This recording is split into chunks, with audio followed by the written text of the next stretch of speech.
Alright, on the ropes out here, up the boxing, man. Been a minute, Coach Cal. Yeah, it's been a minute. I ain't been doing too many interviews, man, you know. Every time I do interviews, it seems like people misunderstand what I'm saying, you know. I just trying to give them the truth on behind the scenes of what's really going on, you know. You know, that's a great point, Coach. Let's jump right into it. A lot of the podcasts has been talking about that interview that you did with Fannon, with the whole Shakur situation. They didn't listen to what I was saying, to tell you the truth, you know what I'm saying? Like I kept saying, all them guys are going to fight each other. Tank is going to see them guys. It's just based on, and I keep saying this, if they fight Tank for money, or if they fight Tank saying they can beat him. Because if you look at the algorithm or the rhythm of social media, you know what I'm saying? Everybody always mentions Tank's name, you know what I'm saying? And when they mention Tank's name, it's always the forefront of social media, you know what I'm saying? Again, sometimes when I say something, they misunderstand, you know what I'm saying? Like, they keep saying Shakur is the biggest fight. No, he's not. You understand what I'm saying? Because in history, going back looking at Floyd days, when he fought an African-American fighter, the money don't generate it. We just seen two of the hottest fighters in the world fought against each other. They couldn't even outdo Tank and Garcia fight. Correct, because let's talk about that right there. Oh, okay, go there. And then you just look at the pay-per-view buys with Martin and Tank. You know what I'm saying? So when I sit back, a good fight is chasing the Canelo numbers, the Floyd numbers. That's a big fight. You know what I'm saying? Everybody want to see that fight because they want to see what happens. Me personally, as a coach, I don't think it's a good fight because of the simple fact. Shakur's already stated, I'm not changing my style of fighting. You know what I'm saying? People want to see what? A fight. Engagement. We're not going to get that. And to tell you the truth, every time Shakur fight, his stock don't go up. Which way it go? It's going down. It's going down. You know what I'm saying? And he keeps saying he's waiting on that guy to engage with him. They try to engage with him, but that's his style of fighting, and I respect that. You know what I'm saying? But at the end of the day, when the numbers be right, and I tell Shakur this all the time, just keep doing what you're doing. You know what I'm saying? Because right now, he got to figure it out. Bob gave him a great offer. And he don't have a home right now. Yeah, Bob gave him a great offer, and I want to see which promoter going to jump out there and really spend that money to see if that fight really happened. Because guys, right there, Tank can do what he want. He can do what he want. You know what I'm saying? Because he's going to bring some excitement to the game. You know what I'm saying? So right now, people misunderstand. Yes, we want to send him a contract, but I don't know when. That's up to Tank. You know what I'm saying? And it got to make dollar sense. Because when you sit there and put a show together, it takes a lot of time and money. You know what I'm saying? You gotta fly people out for the press conference, you gotta do this, you gotta do that, hotel rooms, all that stuff takes time and money, you know what I'm saying? And they have to see their return. If you was in a 401k and you was investing in something, you wanna see what? A return. You wanna see okay, Coach, a lot of people don't understand this, but you taught me this over the years with the behind the scenes and how the people paying, again, the people paying for the fight, what they expect, they look at certain numbers, they look at certain things, and if it don't add up to them, they're not going to put the money up. They're not. I wouldn't take a chance. How would I say that? I do a lot of investment with people, and first thing I look at is who's on the card, who's doing what, who's doing that. You know what I'm saying? And you sit there and say, dang, if they gonna, it's a gamble. That's why when Eddie Hearn do tell the truth about promoting, you know what I'm saying? You can lose your shirt behind this shit. You know what I'm saying? It's a bet. I'll give you another prime example. Prime. Remember Prime? When they betted on Terrence Crawford? Yeah. That fight, the last time you heard about it? You haven't. Nothing, no disrespect to them, but it was a business move. You know what I'm saying? And not all business moves work out. Right. Eddie Hearn said it all the time. Look at Top Rank. Top Rank is one of the longest promoters that's been around. You know what I'm saying? They stick to what they do. You know what I'm saying? And they're going to continue to stick to what they do. And then you're seeing that it's changing for fighters that they're putting on their cards and whatnot. But they're going to keep running that same recipe. Why? They've been in business for a long period of time. The longest running, correct? Yeah, they're one of the longest running. Don King just came back, but they've been on that same step for so long, you know, and that's why they are top ranked. Would you say that model was more geared towards building a fighter, and once they get to that I certain, was just telling one of my young once they fighters, get to the just saying, they the best of finding opponents for them fighters. 'Cause when I look at all their fighters, half the guys I never seen them, knew where they come from or what, you know what I'm saying? And half the time you don't see them no more. You know what I'm saying? So they the best of finding opponents, watching them myself. They the best at finding good opponents for what they're trying to do, of building that guy to get to the guys that they want to get to. now once that certain fighter gets to that certain level, like the status of a Terrence Crawford, that money, again we go back to the money, who's funding, what networks are they on? Let's go to this, and let's go in history. Tell me what fighter that's top ranked saying they made billions of dollars. You have it, none.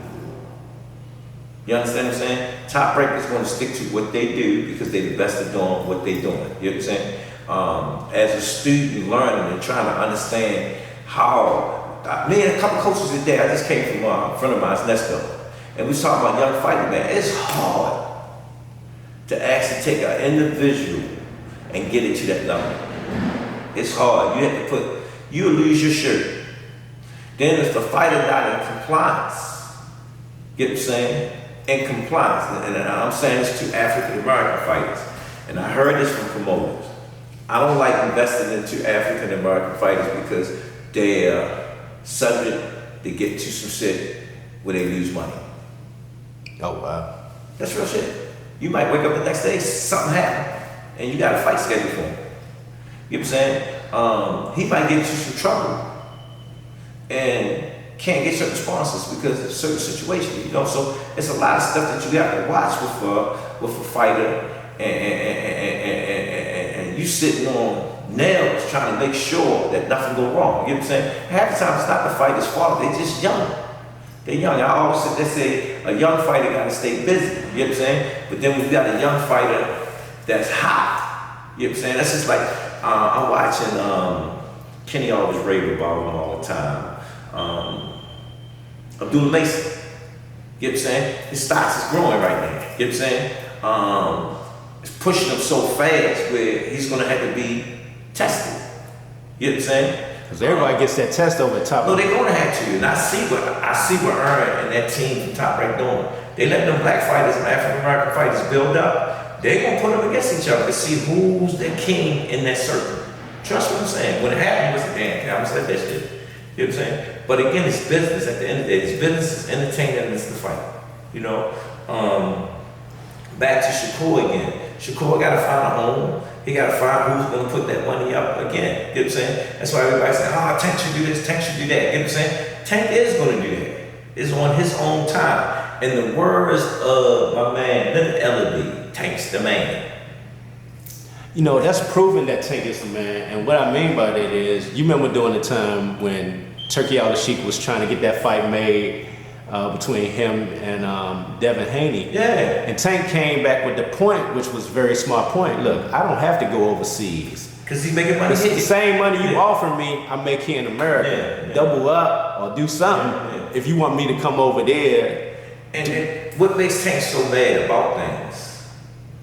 Tanks get upset about when promoters saying, especially if they don't have him on paper. I explained to him, if you got a fighter signed, that's your guy. You're supposed to go all out for your guy because he's part of your company. You know what I'm saying? But if you don't have a guy signed to you and you make it seem like that's your guy, what side you playing? It makes you sit there and say, damn, do I want to do business with him or I don't want to do business? Because you're going to protect me the same way because this sport is crazy. You know what I'm saying? I wanted to get on this, Coach, because this is a very good point here. You remember how Tank doesn't call out nobody? No, we never did. We never did. But remember, once he got control of everything, when he started knocking on them doors, it seemed like stuff now is getting quiet among them ones. No, because again, like with Loma, for example, you see how quiet it is. But Loma is Loma. You know, I knew that. That's why y'all hear me talk about it or say anything about it. If you really go check all Loma fights, Loma always makes sure he made the bigger piece of the pie. Reason why, because in his situation, he was the guy. Mm-hmm. You know what I'm saying? Even when he fought Devin Haney, he still was the guy. Even though Devin had the bait, he didn't have more notoriety than him. He didn't. So when you really go check the numbers, you know what I'm saying? You'll see. But in this situation, going into that situation with Tank, he's not the guy. You understand what I'm saying? So he's trying to find a thing. Do I want to take a big risk like that and can't get what I want? You know what I'm saying? So again, you know, how would I sit to say? You sit back and look. And then it could be a strategy.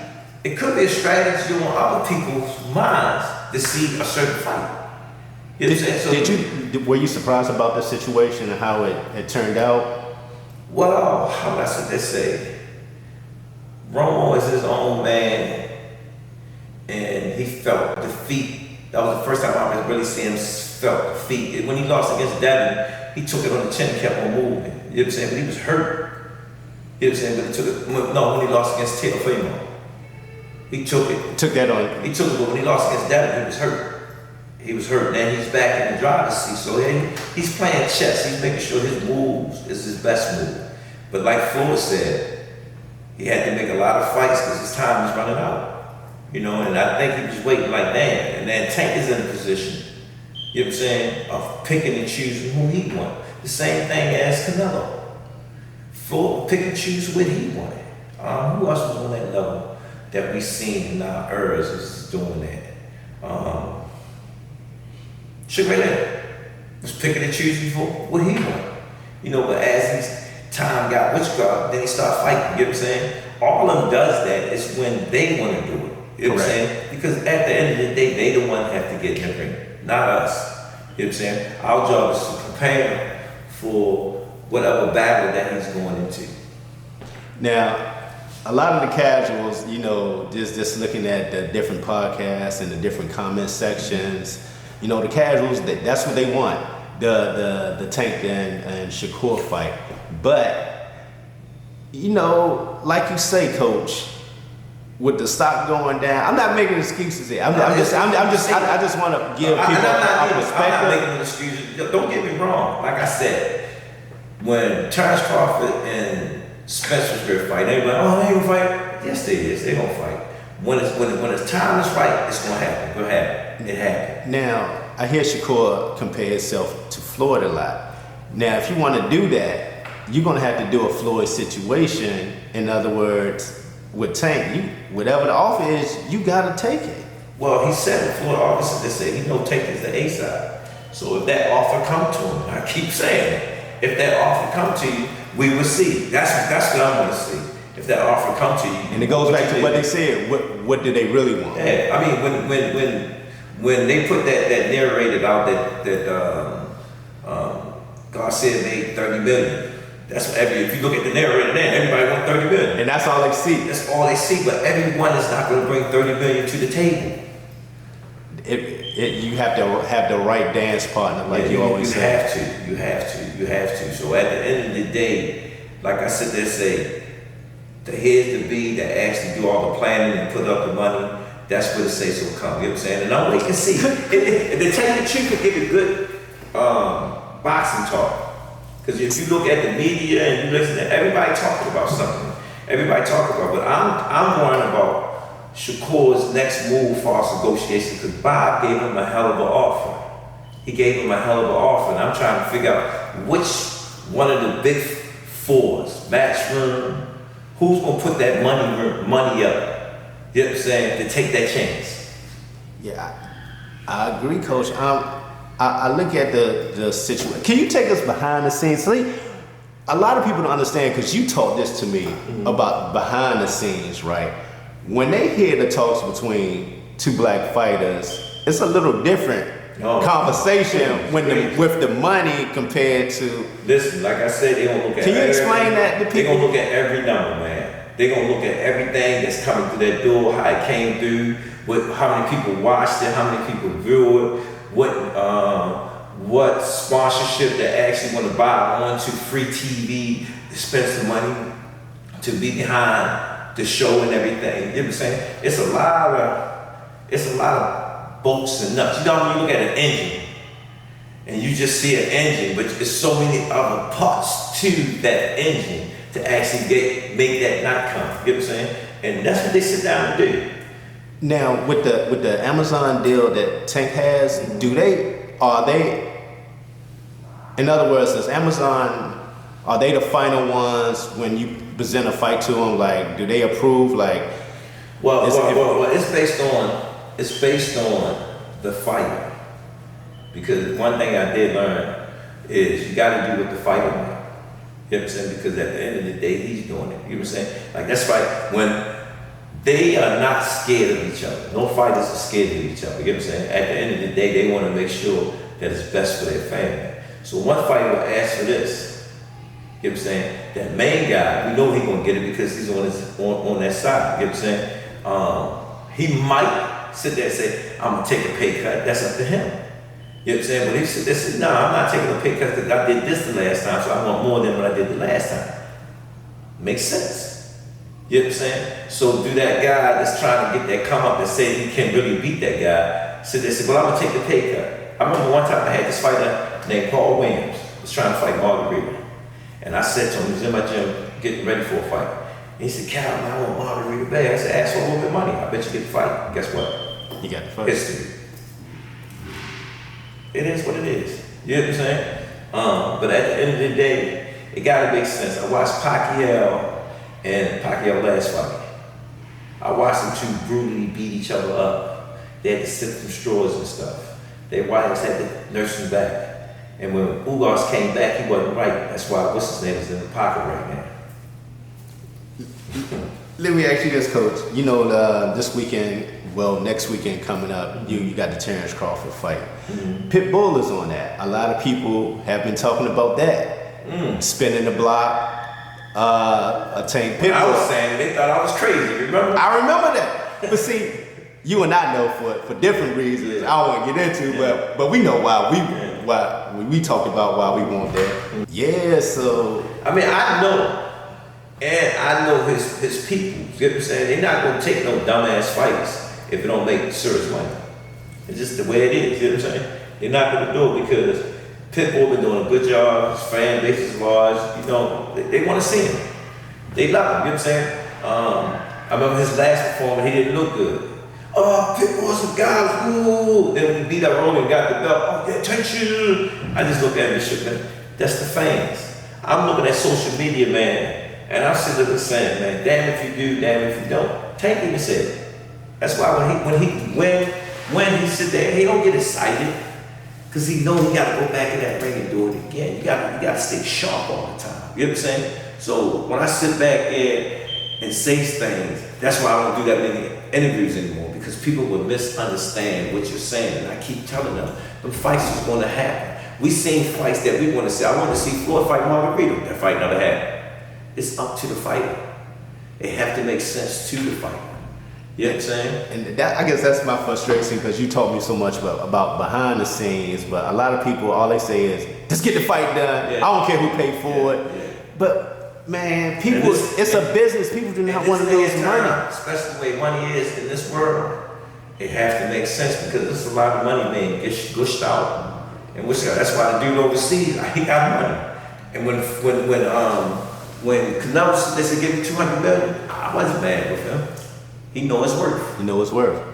You know, with that being said, Coach, you know, Turki Sheikh has brought that Radius, I can't think the name, the Radius season, boxing. Remember with the partnership they just got with Top Rank, Matchroom, and Golden Boy, which pretty much gives them the bank that they need. Listen to what you just said. The bank that they need to put on great fights. Will the PBC be added on to that or no? I can't answer that question. I'm not in charge. That's over my pay grade. Only thing I can do is just study and see what happens. You know what I'm saying? Because again, them guys put a lot of work in what they're doing to actually make boxing what it is today. And we've been seeing some great fights. We've been seeing some great fights. You know, Coach, a lot of people say, I seen people there. Tank is the PBC. He the fave because he's it. Well, and PBC got a lot of strong guys. Don't get me wrong. I get that. But Tank is the young of that regime. You know, they get Spence. You got what's his name? With the ponytail. It's a lot of them. They got a lot of good fighters. You know what I'm saying?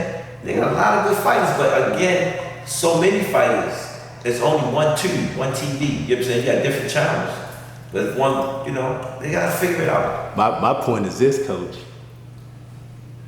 Who Tank being who he is, him, and the numbers he bring, he should be talking a direct deal with Turki Sheikh, like how the other promotion He could do that, but again, it would just be nice just to hear that conversation. His loyalty. Oh, because he's big on that with Al Heyman. Yeah, it's his loyalty, because you gotta remember, only two people that really seen it was him and Floyd and Al. They was the only two that really believed in it. You know, and I still hear that in my voice, Coach believed in me. So he believed in him. You know what I'm saying? He believed in him. And Al went straight up with him. You know. So again, he's getting older, coming to be his own man. You know what I'm saying? So, you know, it's in time, you know, we'll see what happens. And it's just based on in time. Everything is in time. But Tank been brought up me and Lord. You know what I'm saying? I want to speak on that too, Coach, because a lot of people don't know. Jalil was on the co-main with Boots, but after the fight, you know, Tank reached out to her. Congratulate. That's how God. Everybody don't understand that. And to tell you the truth, if Tank would have did A, B, C, D, Jalil would have been right beside Tank right now. Because that's how we was raised. It's a difference. That's my point. Knowing how Tank feels about Eddie, and you know how Tank rolls, and that's how it. But at the end of the day, that he loved Youngin that much. Like, do your thing. At the end of the day, listen.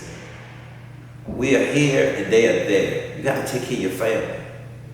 You got to take care of your family. Family is first and foremost. Mm-hmm. You know what I'm saying? Jalil, he asked me, said something to me. Me and his dad talked. First thing I said, they said, yo, take care of your family. You understand what I'm saying?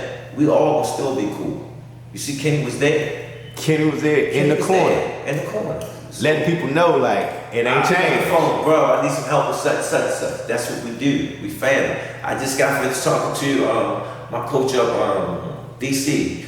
We still intertwined with each other. You know what I'm saying? At the end of the day, it's business and it's competing. You know what I'm saying? But at the end of the day, you got to take care of your family. And that's what it's all about. Like Upton is my family. You know? I'm grateful for my kids. I'm grateful.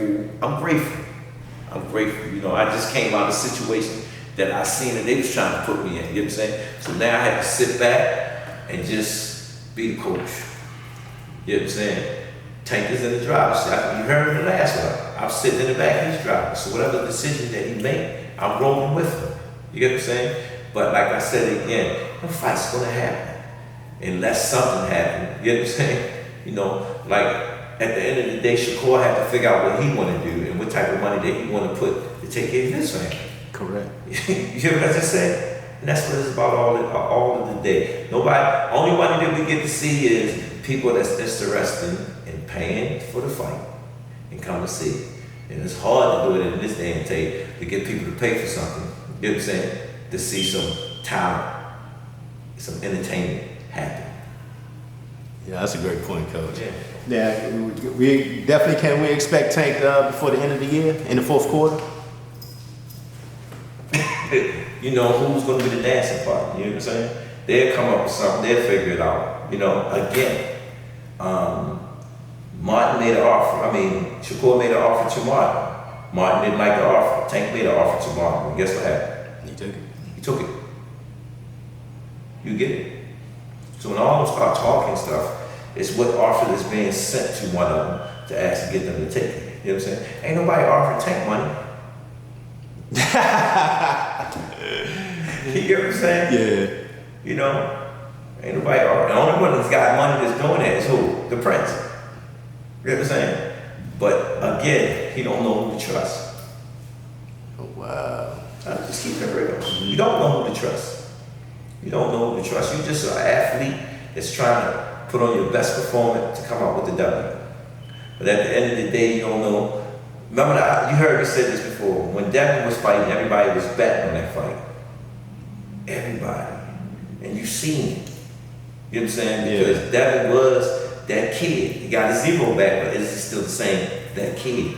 Okay, this crazy. You remember when I came out for Tank's camp out Vegas, and that was around this. That was the same time. Remember, Devin had his camp out, and I remember coming back after that. I was like, ooh, there's big differences. I was like, man, there's levels to this, man. I was like, Tank gonna kill that boy. That's what I'm thinking in my mind, man. It is.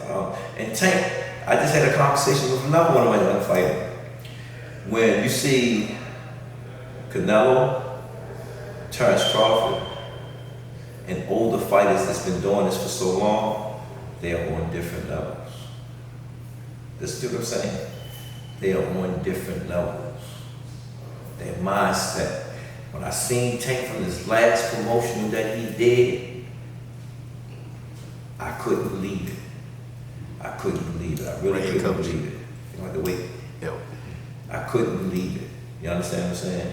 And the reason why I couldn't believe it was he was doing his thing. He was being Tank. And it was just like, wow.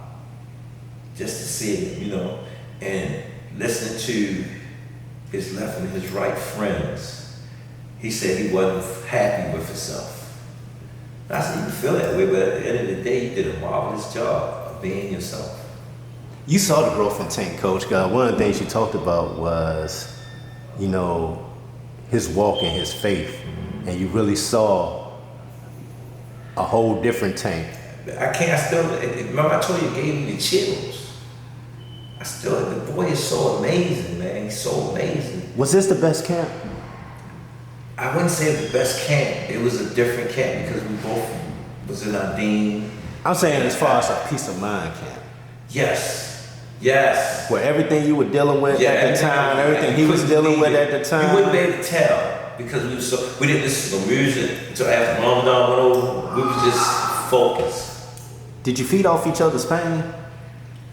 And the things you know what I fed off a lot? He was happy. He was happy. It was no problem. And the team, you could see the team, each one of the team members was in their lane, getting their job done. You know what I'm saying? Getting the job done, doing what they supposed to do. And Tank was recognizing it. Because he said, y'all getting better at what y'all doing. I said, shit, you getting great at what you doing, so we gotta get great too. You know, but after camp, after the fight, you know, I had a chance to just pack by myself. Everybody went with Tank. I had a chance to reflect on that camp. And I said, man, it was a lot of emotions with that camp. You know what I'm saying? Because all the stuff that we both been through, all the stuff that he been through, we was victorious. After 14 months. That's why I make that statement. There ain't no such thing as ring rust. What was Tank's word to you after everything was, the dust settled and everything? I didn't get a chance to talk to him since the fight. You know? I didn't get a chance because we had that moment together all through camp. So it's nothing else I had to say to him, you know what I'm saying? And we've been like that. We come together when it's time to come together to do a job. To put that work in. When he need me, he reach out. You know, Tank got a way of doing stuff, you know what I'm saying? When he got something on his mind, he'll reach out. He'll reach out his way, he'll reach out and whatnot. But at the end of the day, when we get connected, when we go in camp, that's what it means to me because he know I am when it comes to getting the job done. How Tank enjoying that bike, Coach? He loved it. People actually ride that big bike. He texted me one day and said, Coach, I rode my bike. That bike was part of the camp.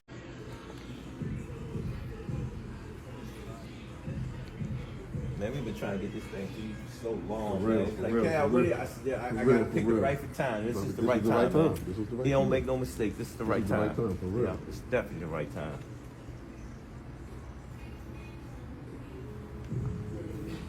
You don't know my favorite part in this whole fight? What? This. And dynamite in both hands. That's what got me amped. I see you put love into this, man. Yeah, no. You definitely put love into this, man. The whole fight. Look at this. This red, the detail, man. Yeah. Detail. Wow. The fight was part of the camp. Part of the workout system. Yeah. That's why I say it was part of the camp, because how it was presented, how he looked at it and cherished it. And one day he was at home and he said, "Yo, I'm riding my bike today." I said, "That's part of your workout." He said, "For real?" I said, "Yeah, that's part of your workout. Let me know how far you ran, you rode, you know." So it was one of them camps where it was just peaceful. It was peaceful. It was different. Make me reflect. Now, Coach, do you another name they was talking about, man? Spinning the block. Do you ever see yourself spinning the block again with Ryan? That's up to Tank. Ryan said something to me at the fight. He jumped up there. You see, he had Tank's name on and everything. Yeah. And I find it funny. You know what I'm saying? And he said, "Come on, Coach, make that fight happen again." You know what I'm saying? You know, we never know. We never know. You know what I'm saying?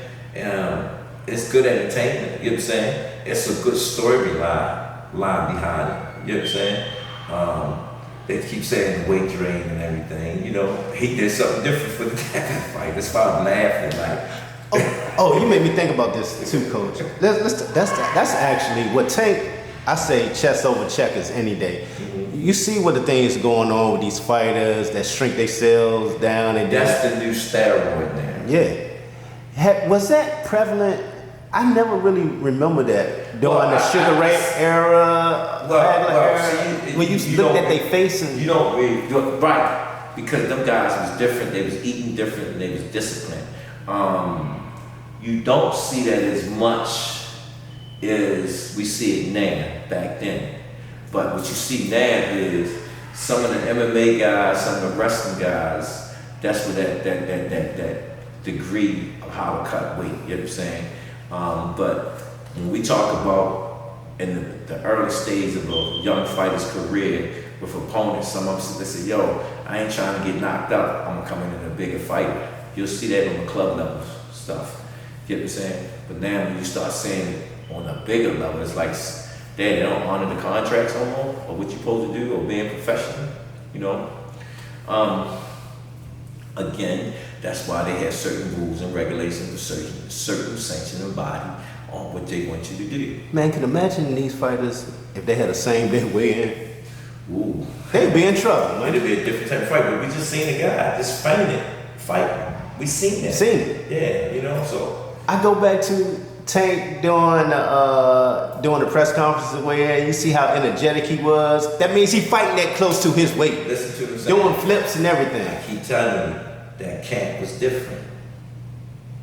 Tank is different. You know, like I said, again, he's in a position, he's coming into his awareness of who he is, him. And after he makes his decision on what he want to do. And at the end of the day, I support the decision he makes. And people keep twisting my words up. We're sending him a contract. We're going to send him a contract when the time is right. You know what I'm saying? It have to make what? Sense. You seen what just happened. We just lost the fight that we thought we was going to get. You right, yeah. And then you saw we heard about the Caleb Plant, and then we heard about the Spence. So you see how things are going right now. Money tight. They looking for certain things, and like you said, with the Turk coming over, he the bag. That's why he's doing that. Yeah. He know it is. Everybody think. Derek James said it in one of my podcasts. He said only a few of them are covering their asses as far as putting their asses in the seat. And that's real talk. Because if we don't convince people to want to see the fight, want to pay for the fight, and you look at Want to be entertained. And want to be entertained. Yeah, if they had a way of sitting there saying this was spent on the fight, we always talk about how much was made after the fight. But we never hear about what was spent on the fight. Crazy, huh? Yeah, what was spent on the fight and what was the profit margin for the people who we always hear about the numbers after the fight. but we don't never hear what was put into the fight. That's a fact. You hear about it with some rappers, you know what I'm saying, their production costs, because that is production. That's the cost. But you know, the casuals don't care. All they care about is seeing the fight. We get that. But again, somebody have to spend the money to put the fight together. And that's my whole point of trying to explain to people through these interviews. Like, it's just more than you want your two fighters to fight. It's somebody who got to pay for it. You got to, what platform is going to be on. It's so much involved with that process that they think it can be done in 2 or 3 days. Send the contract, send the contract. What city is going to be in, what venue is going to be. It's a lot of thought going into that. A lot, man. You know, if a person don't like that city, I don't go in that city, I don't like that fight, might fall out. Were you surprised so many people are talking about that Fannon interview? That I kind of knew that. That's why I don't do interviews that much. You know what I'm saying? And how would I sit there and say? I knew that they was going to misunderstand what I was saying. You know what I'm saying? Tank, tell me. See, I get it, Coach, because you schooled me behind the scenes about that. What's going on? And Fannon understood it. If some of the guys that in position to understand the business. Oh, it wasn't his doing with that. No. You guys that understand the business side, they would look at it and sit there and say, "Damn, he's 100% right." You know what I'm saying? You know, that's like when they say Romo pulled out. You got to remember, Romo, that guy, he's saying, "I got to get the best bite for my bank." You know what I'm saying? And in my head, I was like, from history, seeing all his fights, and if anybody go check, they would see it. You know, he was that guy, but in this situation, he's not that guy. So he wanted to make sure his family and him was good. You know what I'm saying? But again, like in the words of Floyd, it's an A side and a B side. You know what I'm saying? And if the numbers don't make sense, that's what happens to a fight. When the last time we seen negotiations and the fight fell out? I'm nothing like what I look like. Yeah. When the last time we seen that? Oh, wow. Man, that we seen 2 fights that we was looking for, and negotiations just stopped. And he said he's going to take the rest of the year off. Yeah, we seen that, like with the Spence Crawford situation. Remember, it had been Bud said, "Well, sure, I'm gonna stay active." That's when he did the prime thing to keep active. Yeah. Yeah, so you know, and that's what we're gonna do. We're gonna stay active. We're not gonna let that deter us. Whatever lane he chooses to do what he want to do to make a fight happen, that's what we're gonna do. If the heads and bids say that sound good, and the network feel good about it, the fighter that we choose, which card they feel good about it, and everybody feel good about it, we will have a fight. I gotta ask you about 2 more things before we wrap it up, Coach. I want to get your thoughts. You know, we got the Olympics coming up. Yeah. Young Jahmal, Harvey. What's the ultimate goal for you? My ultimate goal is to keep doing what I'm doing, stand on top, hopefully compete for 2024 Olympics and bring home the gold. You know, with a lot of young fighters, they're skipping the Olympics and going to the pros. What makes you want to aspire to go to the Olympics? Like my Olympic coaches always tell me, they say anybody can win a world championship. It's been way more world championships than Olympic gold medalists, and I just think the Olympics is the best route for me. I'm trying to study my craft as much as I can, stay amateur, not rush anything, so I can have the best pro career I can have. What's your thoughts on like Andre Ward and Shakur Stevens? Shakur Stevenson, like top 5 of my favorite fighters.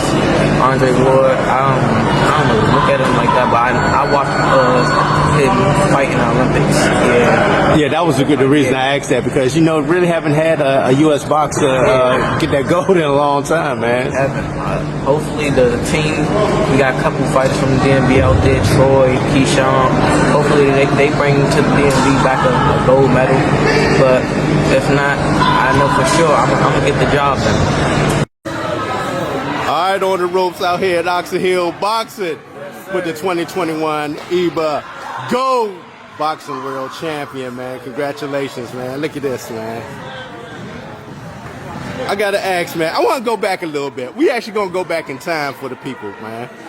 You actually started out in football with Coach Darrell. Started out in football. That's what started on the football field. Oxon Hill Road Brothers. Now tell the people, man, how did it transition over to boxing at that time?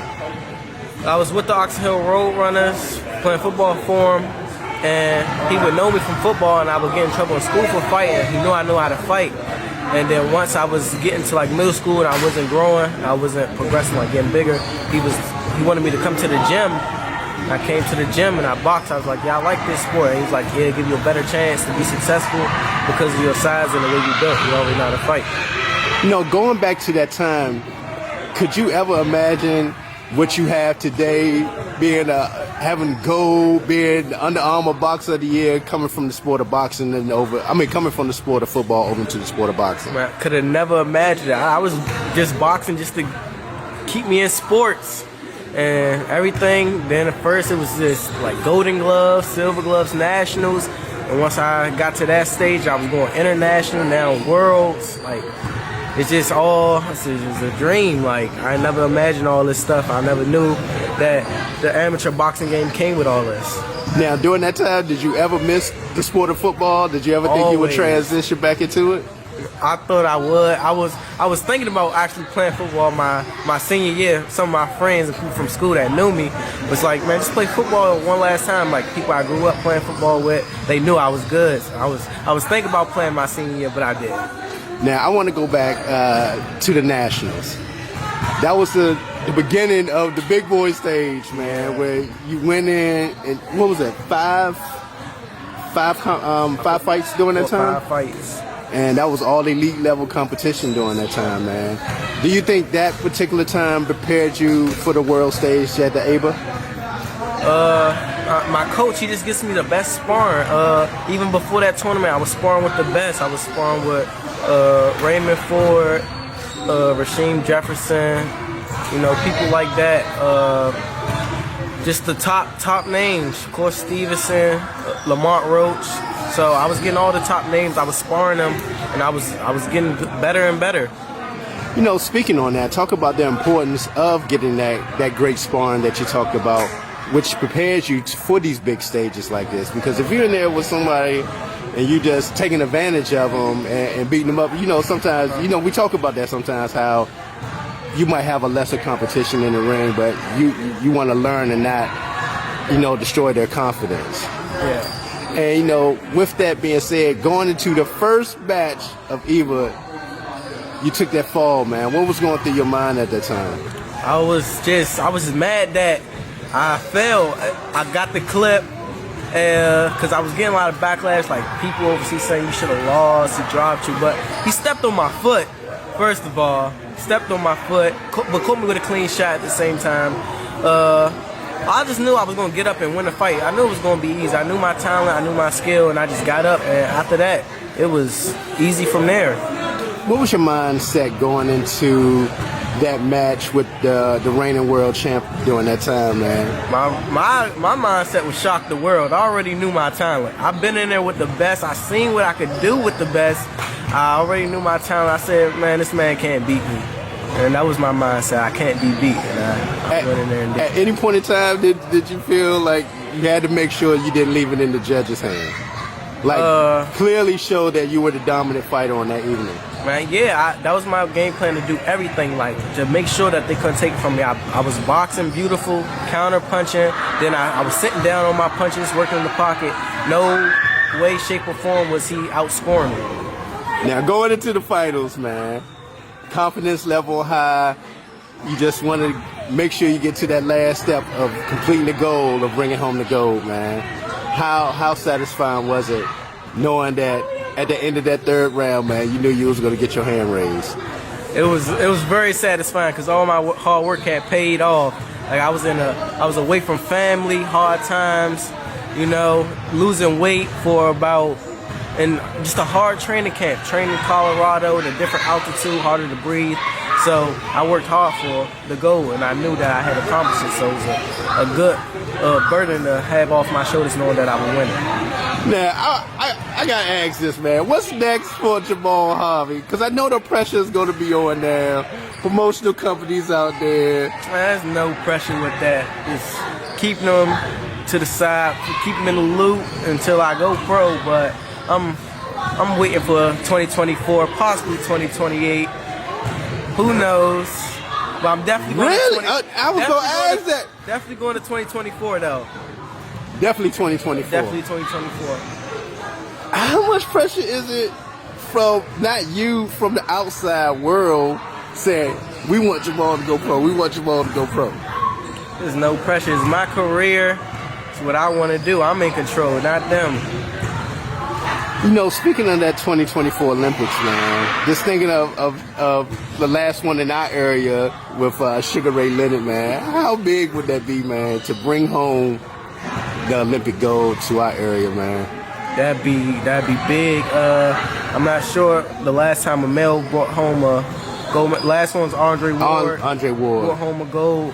And I think the last U.S. boxing was probably what, Carissa Shields. Yeah, last U.S. gold. Carissa Shields, but that'd be big. Not everybody can say that they was a Olympic gold medalist. It's a lot of world champions out there, but only very few are Olympic gold medalists. So that's in a lifetime. Since I met you, man, you've always talked about that, man. That was very important to you. Why? Explain that to people, why that is so important to you to get that. Because it's easy to go, like you said, go run to a promotion company, start making the money, man. But not everybody in the world is an Olympian, a gold medal Olympian.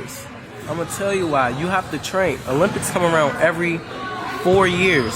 You could get a title shot if you have a good promoter. You can get a title shot whenever you want. You can fight for.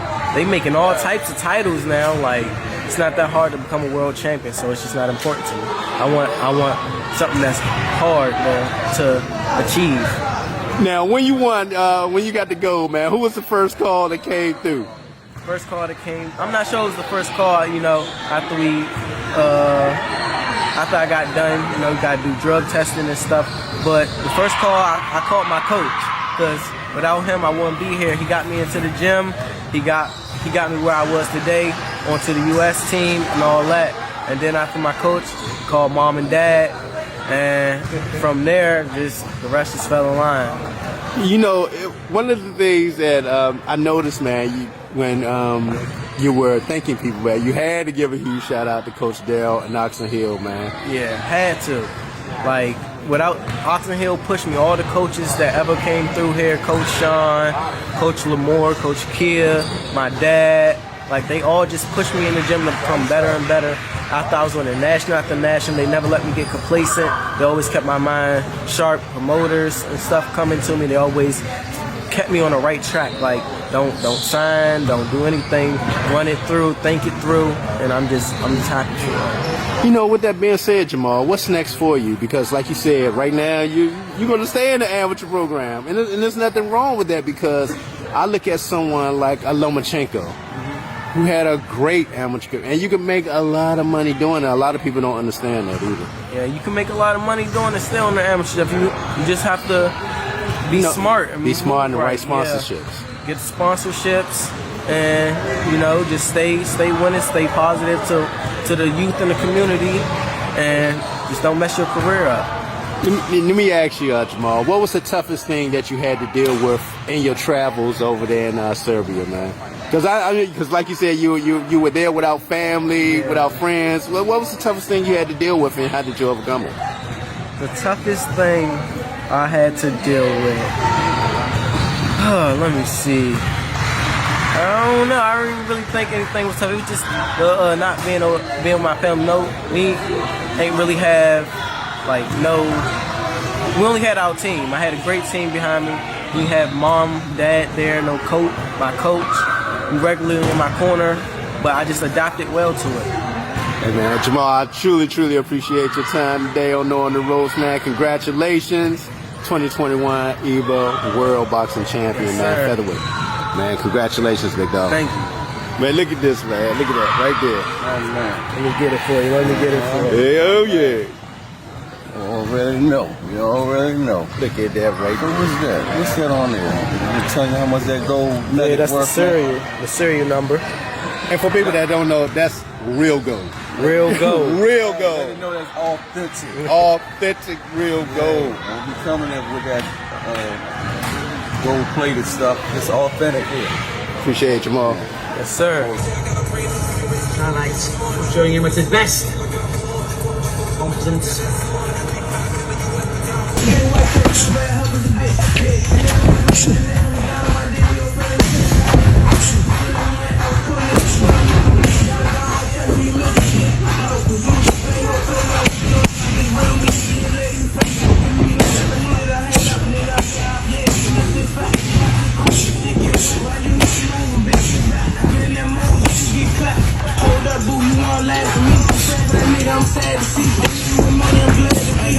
And you know we had to see the last. You don't look sad to me, cause you really don't want to be bad to me. I ain't ready, there's no need to drag me. I'm trying to fuck like right now. But she not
Yeah. That man's got a medal though. Are you going to the I'm going to Mom are going to. Y'all are? Man out here doing shit. Okay. What sports y'all play? Y'all That man's all out here doing shit. Look at them guys there. Congratulations. Thank you. Okay, thank you. supporting me. It's been a long road, and then just happened overnight. A lot of hardship. Had to work hard every day. But we're going to the Olympics. I'm gonna do my best, bring home the gold. Hell yeah! Bring home the gold for all the young kids coming up. I'll say the thing that got me to where I am now is the tough times. Push through the tough times and push through the losses. Just not dwelling on losses. You're gonna take some losses. I say losses make you who you are. You shouldn't quit off your losses. They teach you the most. And that's what I'm saying. My losses got me to where I am because it made me get better. It made me want to improve. So hey, you heard what he said. Losses make your balls. But yeah, just if you got a goal, you won't fail sometimes. You just gotta get back up, keep pushing, learn from your mistakes, and you're gonna get to where you wanna go. Hell yeah, folks.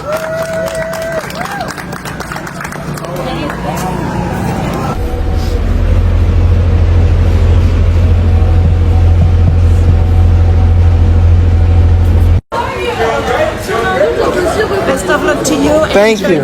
Appreciate it. Oh, y'all. I'm 30 now. Just got my credential. Olympic Games. It's time to get active now. 30. Man, 30. These cardboard beds. They definitely did. Our room. We looking out to see nothing. We already got an athlete in here. Nah, for real. I wonder who other athletes in here.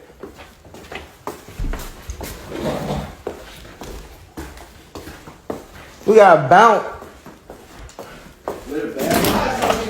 Man, we in the Olympic Village. I made it. Man, I can't wait to see him. I seen his mother the other day, Saturday. I went and visited Durham. We took a bunch of youngers up there, and his mother came and gave me a hug. And she said, "You was the one saying he was that guy." I said, "I tell you, he was that guy when the silver glove. I didn't know he was gonna go this far." But I'm so proud of him. I wish him my best. Jamal, do your thing, man, because you got your city on your back, you got your family on your back, man, and your coach, that's my guy. Just do what you gotta do, man, because we ain't had a gold medalist in a while, man. I know you can do it. Andre Moore talked about it the other day. Yeah, that's 24 years since a male. I'm hoping the whole team, and they got my man Tank out there, you know, so I'm hoping Tank gives, yeah. I was going to ask you this. What's going to be the role for Tank with the USA boxing? I hope that they use him as a piece to motivate them and to believe in what they're doing, because right now, the only person we had a gold medal from was Carissa. Yeah, that's the last one. And that makes you question our coaching staff. But I hope that they see Tank, and Tank give them something to make them go out there, man, and do what they do. You know what I'm saying? And Tank, give them something, man. Give them something. You know, you great with words. So give them something, man, to hope that somebody bring home a gold medal. How hopeful, optimistic were you with the judge approving him going over there? Because remember at first, well, when I looked at it, it's a good thing. Cause I was on an interview because that was one of Tank's goals. I actually going to the Olympics.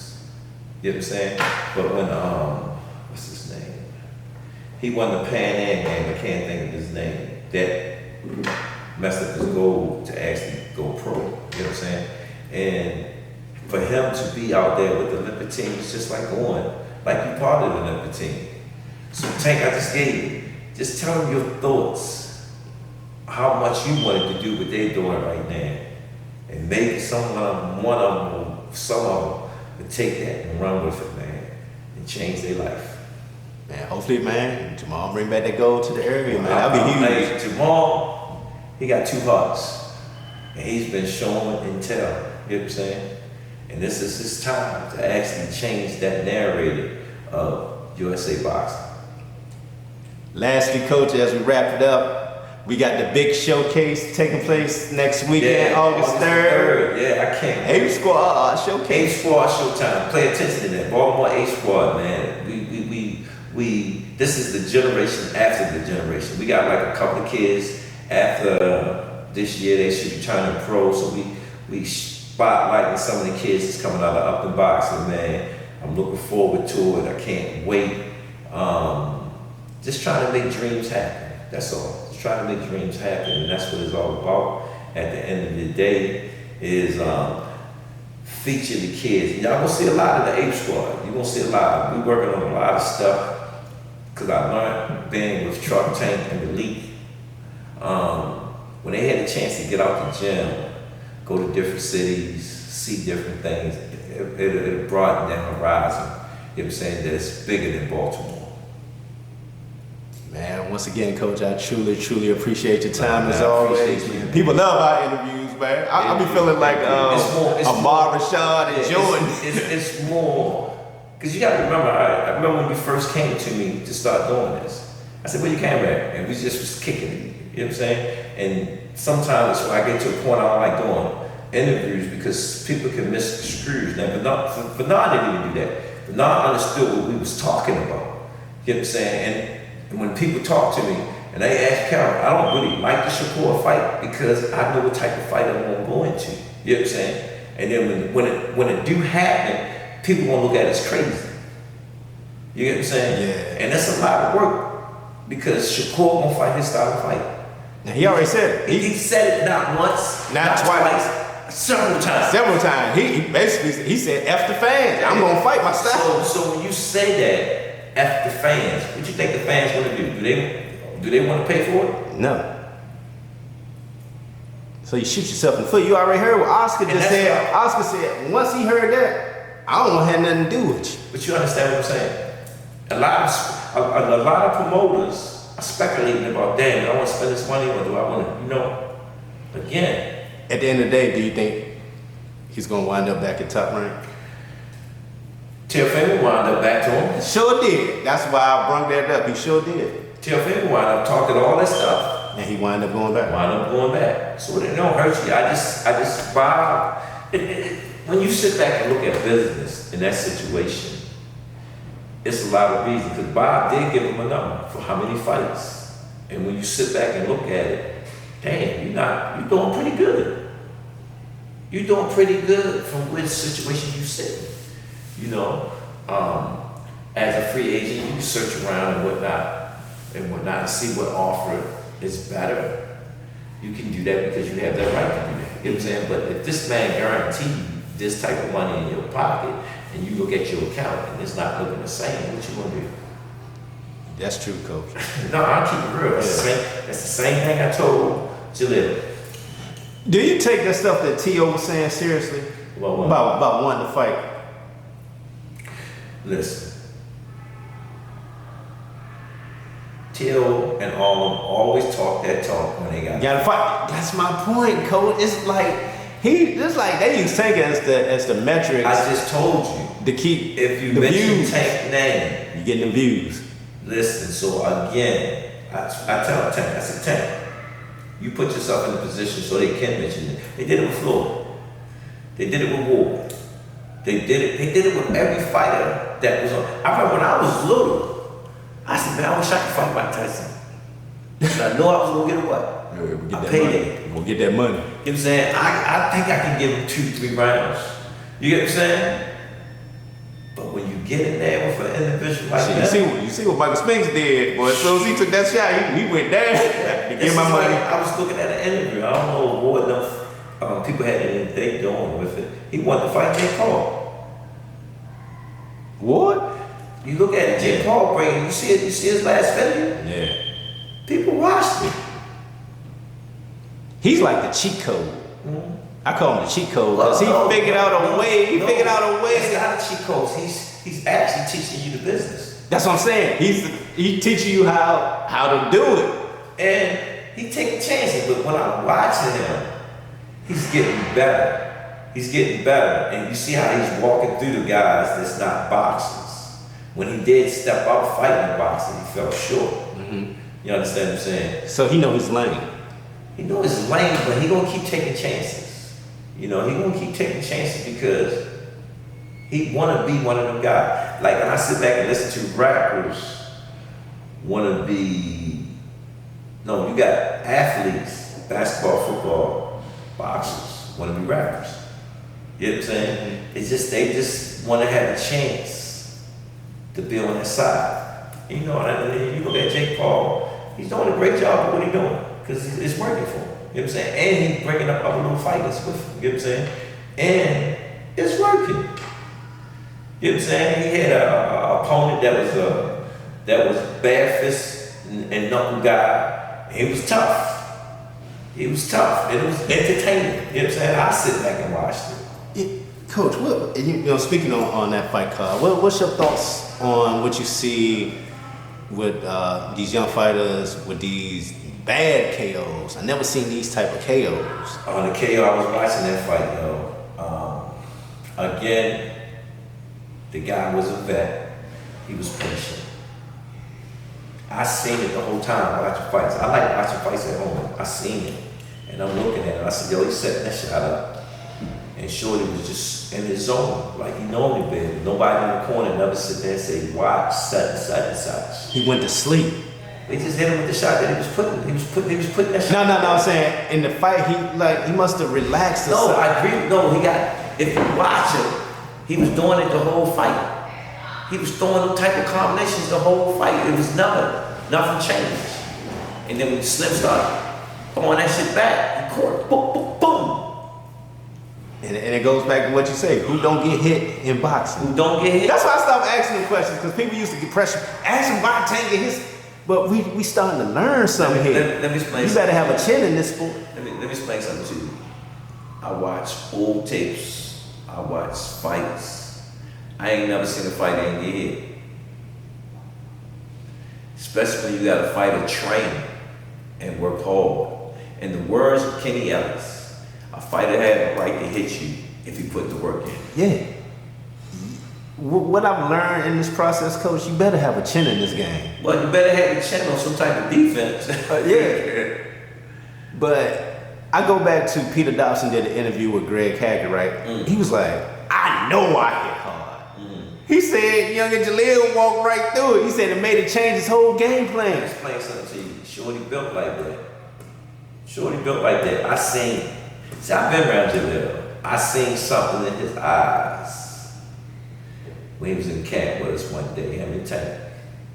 And when Tank took him the money rounds, and that shorty didn't get out the ring, his dad looked at me, I looked at Tank. Ever since then, I said, that boy was good. I think you actually, I don't know if I can, you actually talked to Tank about that, like, look, man, I don't want to see that no more. Yeah. He was pushing him. Yeah. And you see why Tank reached out and talked to him. It brings back full circle. Full circle, man. He saw his young line. He pushed him. He pushed him. And That's you see the results. See the results. You have to be pushed. It was crazy to hear Peter Dobson talking because he's like, yo, I know I ain't never been put down. He said that he hit me in my eardrum in the bust and he hit me in the other one. He said, man, some type of technique. he had much level of respect for Jalil because he thought that. You gotta remember, Jalil is still young. When he get that mindset, God, he'll be a killer. He's already a killer. He's just learning how to be a master killer. I like that, master killer. That's what we do. You know, that's what we do. You become a master killer. Man, I appreciate your time as always. Appreciate you, man. Hey, yeah, Coach California, we up here, up in family. You already know, man. We already out. know. That dude can take some punches. Yeah. And man, hey, I got to take my hat off to him because he gave me what I need to see. If somebody's willing to bite down, are you gonna bite a little harder? He's a dog. He bit a little harder. He's a dog. I can't take nothing away from that man. I can't take a thing away from that dog. Not nothing from that dog. Definitely. He bit down. I thought it several times he was gonna go, and that man showed the pride of a fighter. I said he ready. He wasn't ready. I thought he was. I said, Jalil, pick it up, you can get him. He picked it up, he was like, this dude tough. I said, yeah. Well, let's do what we practice on. We box our way through. If opportunity show itself, every time it showed itself, we attempted to get him. Couldn't get him. This game is about doing what he said he was going to do. Come in, get the win, and leave as a champion. Go back and look at my comment on Pete's page. I said, Pete, y'all ain't betting nothing. You're going to leave with the L. Jalil's going to leave with his check and a new title. And exactly what I said happened. Pete leaving here with an L and his check. Jalil's leaving here with a W, a new belt, and his check. Thank you, Eddie Hearns. Thank you to the matchroom team for believing in my son. That's all he asked for, was for somebody to believe in him. He would do what he had to do. Just believe in him. They believed in him. They gave him his opportunity out the gate, and he delivered. Hey, boy, come here, man. Y'all made the card. Now, when you was in there with Jalil, what was the game plan for you? Shit, my game plan, I ain't follow it. My game plan was to like basically use my experience on him. But I feel like when I got hit in the beginning, that shit made all the shit go out the window, and I'm like, oh, this little nigga think I'm soft. Like I'm gonna show him, like, cause it's like people don't know. Naturally, I'm not a boxer. I like to fight. Yeah. But I switched my style because I'm like, I'm not gonna have no longevity in boxing fighting like that. You feel me? Yeah. But I don't know, just in the ring I felt some type of way, like he really think I'm pussy, so now I gotta bang with him. You feel me? Like that's how I'm thinking in my head. So like my game plan went out the window. And then like he caught me in the fourth round, he caught me in my eardrum. Mm. Boom! I felt that shit pop. Then, damn, in the same round, son caught me in the other eardrum. So now I'm thinking like, is this a technique he's using? I never got Right. hit in the eardrum in my life. This nigga done fucked both my shits up.